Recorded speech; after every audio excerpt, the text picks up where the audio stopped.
Pessoal, e o Botafogo que venceu ontem por 2-0 o cara bobo aí na Copa Libertadores da América. O Botafogo que tá começando aí a embalar nessa competição. Ficou interessado, quer saber tudo que a mídia está falando aí dessa vitória do time do Botafogo? Então assista esse vídeo até o final. Vamos para o Botafogo que venceu o cara bobo, primeira vitória do Fogão na Libertadores da América. Patrick de Paula e Renato Paiva falando depois do jogo. Única, né? Por tudo que eu passei, vem a lesão, fico um tempo sem jogar, mas nunca desisti de trabalhar. Isso é tudo fruto do meu trabalho, dedicação nas férias, me cuidar, ter a cabeça boa, ter paciência, que na hora certa ia acontecer. Estou muito feliz pelo momento que eu estou vivendo, um grande momento da minha carreira. Eu nunca trabalhei com o Almada, nem com o Luís Henrique, mas gostava, né? Pronto. Eu percebo, eu entendo, porque há sempre a tendência à comparação, como vai haver a comparação com o Renato, com o Arthur Jorge, o Arthur Jorge com o Renato. A tendência das comparações é sempre muito grande, mas às vezes é um erro, porque os contextos não se repetem, os jogadores não se repetem e os treinadores não se repetem. A única coisa que eu lhe posso dizer, de facto, é que o Botafogo sente dificuldades, não há dúvida, sentia dificuldades, não há dúvida, mas nós temos 2 jogos desse perfil e temos 4 golos feitos. Não é? Ganhámos 2-0 ao Juventude e 2-0 hoje. Ou seja, eu acho que não é fácil para ninguém, é muito difícil para as equipas, seja a equipa que for, mais trabalhada, com mais qualidade, é sempre muito difícil quando o adversário está em 30 metros, quase com 2 linhas de 5, e tu, essa criatividade muitas das vezes está lá, mas esbarra num processo defensivo super denso. Mas esse discurso aí a gente já ouviu e vai ouvir várias vezes, mas não tem jeito.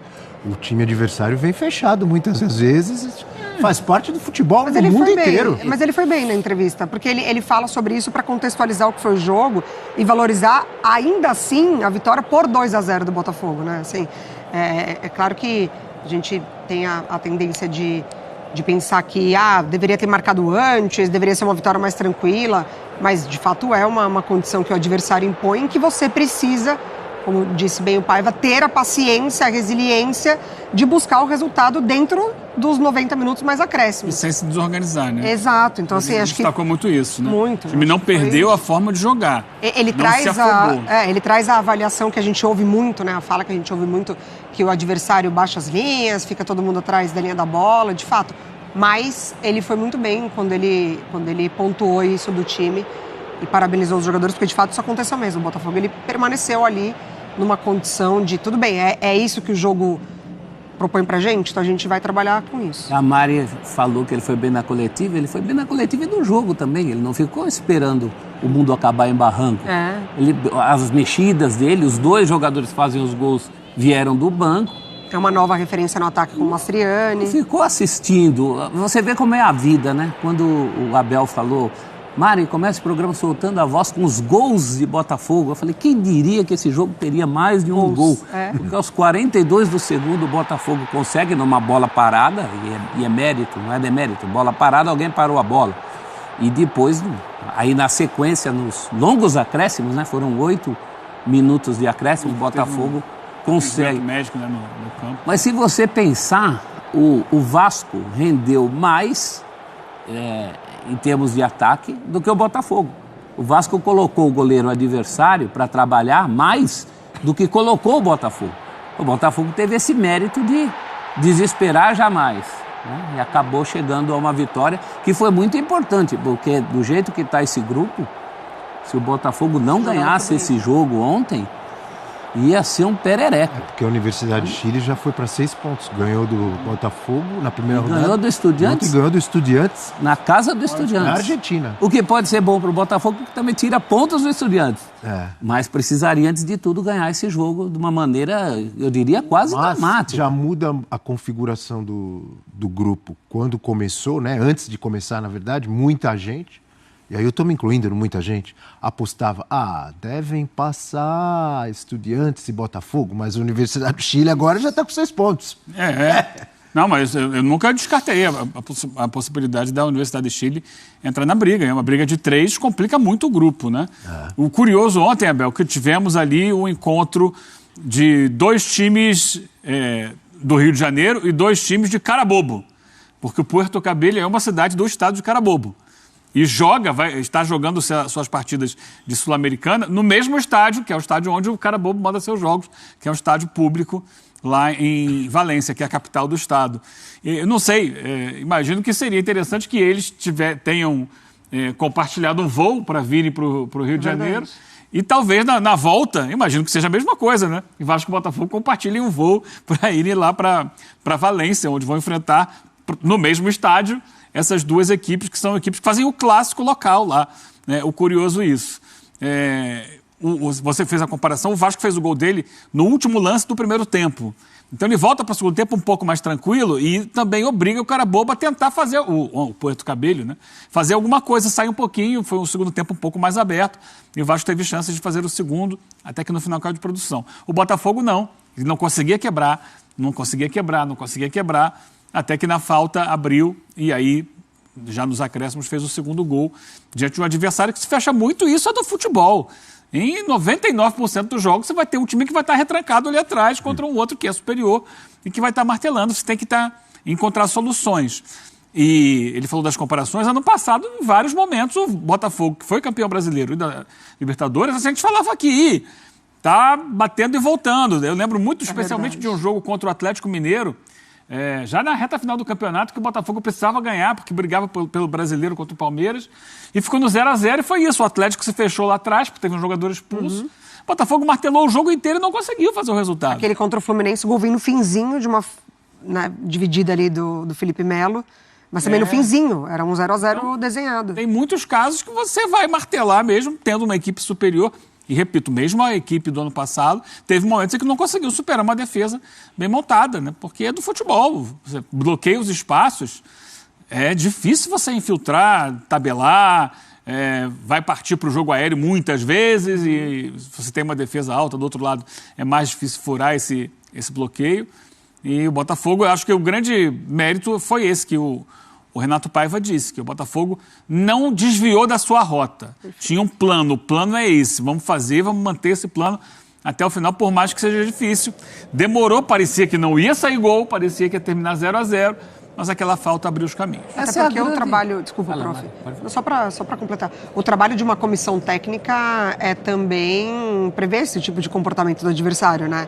Então, óbvio, além dos estudos e de quanto antes a gente abrir o placar melhor, se preparem, porque o jogo pode ser difícil até o minuto 88, mas estejam atentos a qualquer possibilidade. É porque essa é a tônica do futebol atual, né, Maria? A exceção é quando você abre a porteira logo. Claro que tem caso que o teu time é superior tecnicamente, você vai lá, faz o resultado mais fácil.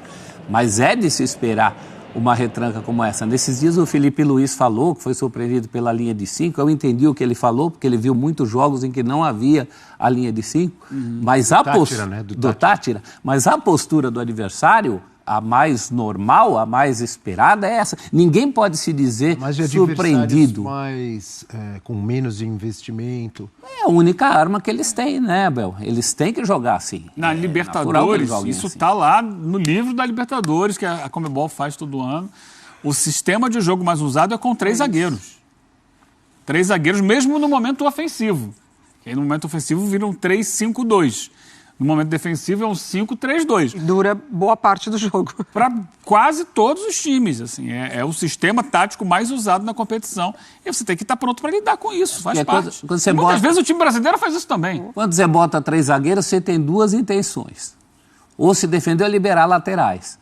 Ou as duas juntas. No caso não é a intenção primeira de times venezuelanos, no caso, né? Claro que eles vão fazer aquela linha. O Paiva até falou que são quase 2 linhas de 5.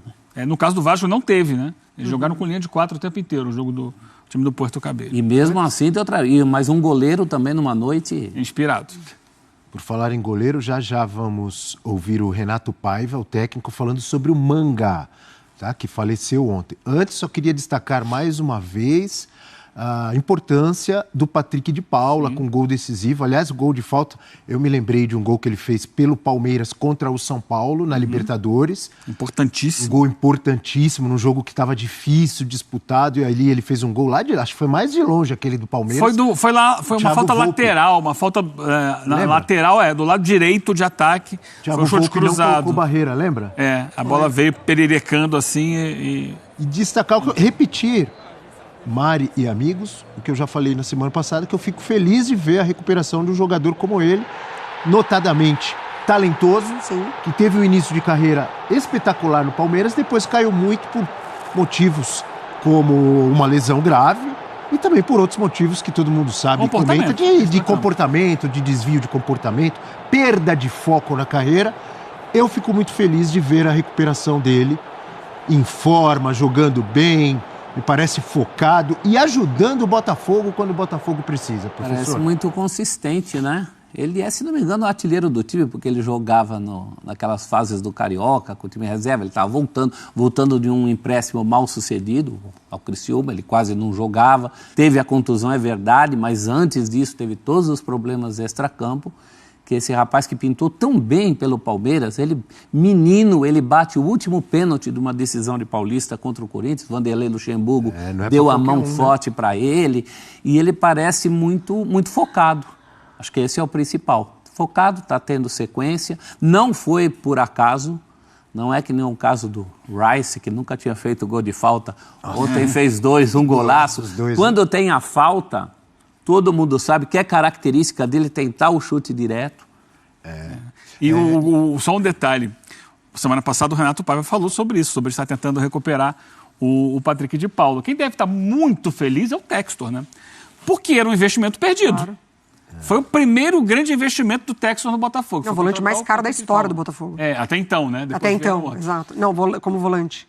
Como volante, sim. Como volante, sim.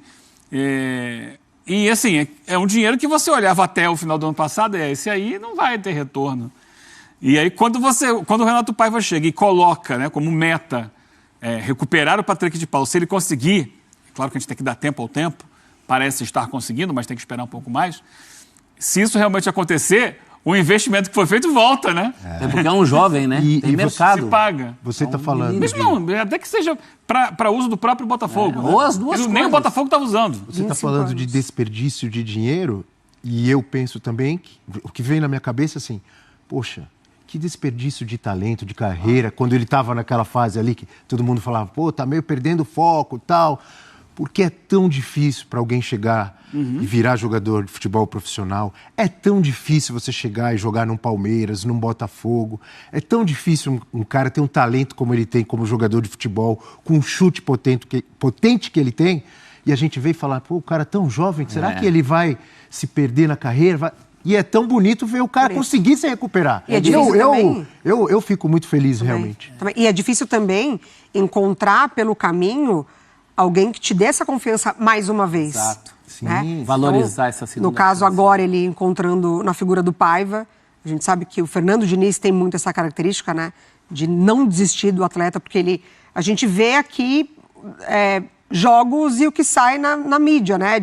Ou algum setorista, mas e o dia a dia?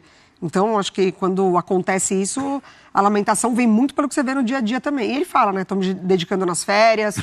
Estou ganhando a confiança, legal, de fato, né? Muito legal a conversa. Abel está certo, é difícil chegar, mas talvez, em alguns casos, seja mais difícil se manter.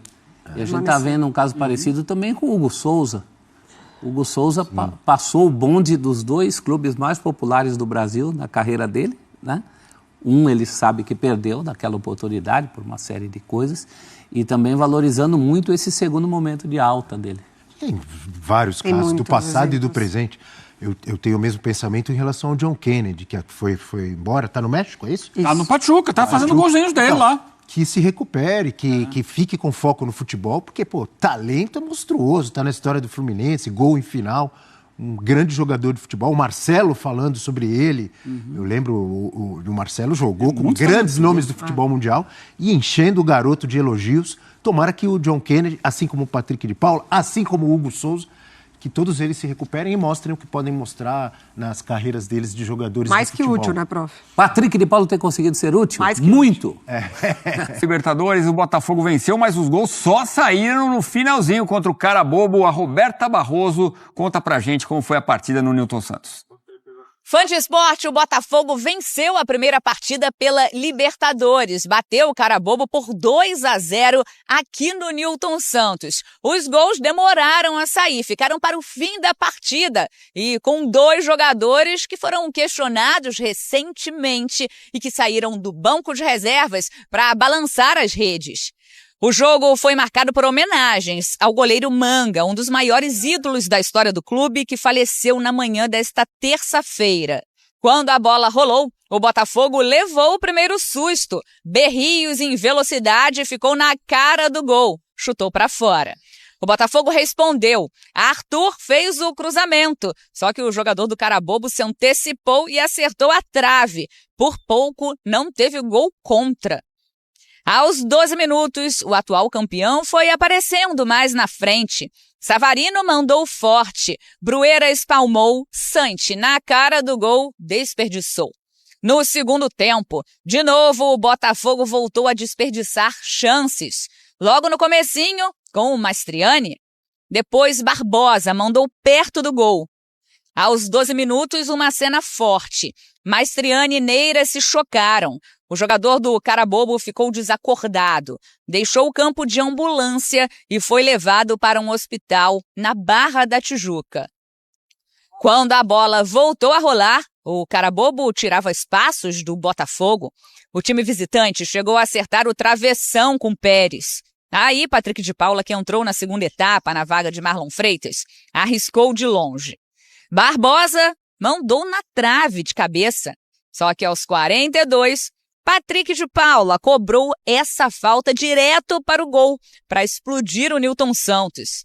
E nos acréscimos, Matheus Martins aproveitou a sobra para fazer o segundo do Botafogo. Então eu sei que vai ter altos e baixos, normal. Eu acho que tem que ser assim, você não pode estar só bem. Eu acho que não tem graça ser só assim. Então agora eu vinha de um momento em baixa, mas agora eu tô voltando, me recuperando. Feliz por voltar a marcar. A gente atacante sempre quer tá marcando, né? E quando não marca a gente fica se remoendo, então é sempre bom marcar, a gente vai pra casa mais leve. O Renato, desde quando ele chegou no clube o primeiro dia, ele falou que ia me ajudar. Foi uma coisa que eu senti no coração, eu vi que ele chegou para me ajudar, chegou para me dar mais uma força, me deu para dar a mão para ele e ele me ajudar. E eu tô fazendo o meu melhor, estando no time titular, estando no banco. Tô aqui para ajudar, tudo em prol do Botafogo, ele também tá em prol do Botafogo. Não, ter paciência, girar a bola, que ia fazer eles correr mais e achar os espaços no entremeio das linhas, que é onde está o espaço, que no primeiro tempo a gente tinha esse primor, essa pressura por chegar lá, então não conseguia esse passe para ficar cara a gol. E acho que no final conseguimos, fizemos o gol, que obviamente abre o jogo e chegamos a uma vitória importante. Mas aquilo que eu quero de facto ressalvar hoje é a parte ofensiva da minha equipa, porque não é fácil jogar contra este tipo de processos defensivos. E atenção que eu não estou a atacar o meu colega nem a criticar a sua forma dele elaborar o seu plano de jogo, tem todo o direito de fazer, mas quando ele faz isto, a nossa obrigação é ir ali e tipo martelo. E hoje, o grande mérito desta equipa foi zero desespero. Muito orgulhoso daquilo que os meus jogadores fizeram, em especial porque não perderam o critério, o plano de jogo, o rumo do nosso trabalho e perceberam como desmontar um bloco tão difícil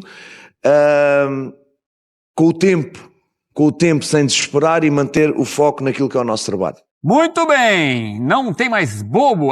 Os títulos do Data ESPN. Aqui tem. Posse de bola, aqui tem. Posse de bola, 71% do Botafogo, finalizações 18-7 no alvo, 7-2. Grande chance 5-1, gols esperados 1.5 contra 0.2. Ações na área rival 33 contra 7. Me lembrei de uma música do Capital Inicial que é Leve Desespero. E o Renato Paiva fala, sentiu zero desespero da equipe. E eu acho que teve calma mesmo de se estruturar, mas melhora com a entrada do Matheus Martins, do Cuiabano, do Patrick de Paula. O time vai mais para cima depois dessas mudanças e consegue os 2 gols no finalzinho, né, Elton? Era natural, eu acho que o Renato Paiva ainda está encontrando, né, a melhor formação, mas a gente percebe que é um time que tem um pouco da identidade do ano passado.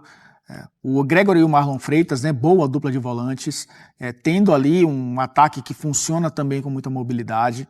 É verdade que o Botafogo ainda depende das jogadas dos seus laterais e dos seus pontas, porque é uma característica dessa equipe desde a temporada passada, que o Renato Paiva está tentando fazer o time ter controle do jogo. E aí você fala das mudanças, né, entrando o Patrick de Paula, entrando outros jogadores que foram importantes no sentido de preencher o elenco e você ter mais opções confiáveis e você recuperar jogadores. Acho que o importante para o Botafogo, isso aconteceu na temporada passada, acho que o próprio Marlon Freitas é um exemplo disso. Jogador ali que ficou numa situação com a torcida bem complicada e fez uma temporada passada espetacular, um dos melhores volantes do futebol brasileiro, e tem o seu rosto agora numa enorme faixa no Engenhão, né, no Newton Santos. Então, isso pode acontecer com o Patrick de Paula, por que não, né? Acabou sendo importante. Desde aquele amistoso que ele participou contra o Novo Horizontino, né, o Botafogo se preparando para essa temporada, ele já dava mostras de estar mais fino, estar mais focado, acabou sendo importante no primeiro gol. Valeu pelo resultado, acho que o Botafogo tira um pouco esse peso, né? Na temporada passada viveu um susto, quase não se classifica, na reta final teve que remar, fez 2 últimos jogos fora de casa, inclusive, conseguiu a classificação e o título. Agora consegue vencer um time que de bobo não tem nada, mas é um time inferior tecnicamente. Sim, é um time venezuelano, mas é o líder do campeonato venezuelano. E entrou numa retranca muito bem amarradinha, né? Tentando sair no contra-ataque só na boa. E o Botafogo precisava dessa vitória também para homenagear o Manga, né? Grande goleiro, histórico, seleção brasileira, foi à Copa de 66. Muita história no Botafogo, no Internacional, começou no esporte. A gente já fez várias reportagens com ele aqui, inclusive, né? Então tinha uma faixa bonita lá, né? Manga Eterno. Então, nossa solidariedade, nossos sentimentos aí a todos os amigos e parentes do grande Manga. Inclusive, o dia do goleiro é por causa do aniversário do Manga. Mas a gente teve um susto, né? Um jogador que bateu a cabeça com o Mastriani, o Neira, ele saiu de ambulância depois desse choque aí. Como tá tendo choque de cabeça, né? A informação é que ele foi pro hospital imediatamente, está passando por exames, vai passar a noite do hospital para ter mais exames. É um susto, né? O Mastriani se recuperou mais rapidamente. Mas as primeiras informações são de que está tudo bem com o Neira e que assim seja. Não está tendo muito mais choque de cabeça do que em tempos atrás? Sim. Principalmente porque as disputas mais físicas e os espaços mais curtos proporcionam mais contatos, né? Tanto pelo chão quanto pelo alto. E tem sido bem comum isso realmente, não só no futebol brasileiro. Por isso o protocolo de concussão ele faz parte agora, né, do futebol. Tem a 6ª substituição, ou 7ª, né? Isso aconteceu recente com a seleção brasileira, né? Será que 7 substituições, 6, porque foram 2 jogadores que saíram por concussão. O Alisson nem retornou, inclusive, ainda. Então é algo, infelizmente, muito comum, não só no futebol, né? Em outros esportes também. Pois é, pessoal, até mais um vídeo, né? O Botafogo que venceu o Carabobo ontem com um gol de Patrick de Paula, né? Muitas pessoas até já virou meme aí, que se eu critiquei o Patrick de Paula, eu não me lembro, né? Nunca critiquei o Patrick de Paula aí. Abriu o placar aí com gol de falta, né? Desviou e o Botafogo abriu o placar. E no finalzinho da partida mesmo, no apagar das luzes, o Matheus Martins fez o segundo gol, né, sacramentando ali 2-0 pro time do Botafogo aí, né, contra o Carabobo, né? Uma vitória mais do que merecida, uma vitória muito bem colocada dentro de casa, uma vitória aí para homenagear aí o grande goleiro Manga, né, aí que faleceu ontem. Então, mais do que merecida essa homenagem aí do time do Botafogo, né, homenageando o grande ídolo com uma vitória na Libertadores, né? Mas aí, se tratando de jogo, o que é que vocês têm a falar aí da partida do time do Botafogo? O que é que vocês acharam aí do time do Botafogo, né? Que tentou, relutou, e só conseguiu praticamente os gols no finalzinho mesmo da partida, né? No apagar das luzes da partida. O que é que vocês têm a falar aí, né, do jogo, né, o esquema tático? Vocês gostaram? Né, o Igor Jesus ontem, o Botafogo não pôde contar com ele, né? Tava cumprindo suspensão do cartão vermelho, né? Mas aí, o que é que vocês acham? O que vocês acharam aí desse resultado aí do jogo do time do Botafogo? O Botafogo ainda, né, sente muito ainda as percas do ano passado. Jogadores como Luiz Henrique, né, jogadores como o Almada, no jogo de ontem teria deslanchado, teria feito um baile dentro de campo. Certamente o Botafogo no ano passado, ontem, né, certamente teria destruído dentro de campo. Esse jogo teria sido jogo para 5-0 fácil, né, com o time do ano passado. Mas é isso aí, não tem como relutar, né, não tem como reclamar. O time venceu, né, mas e aí? O que vocês acharam? Deixa aqui nos comentários, queremos saber a sua opinião. Espero que vocês tenham gostado do vídeo, deixe seu like, comente aqui embaixo, ative o sininho de notificações. E se for novo aqui no canal, já se inscreva para não perder os próximos vídeos. Tamo junto, é nóis e até a próxima.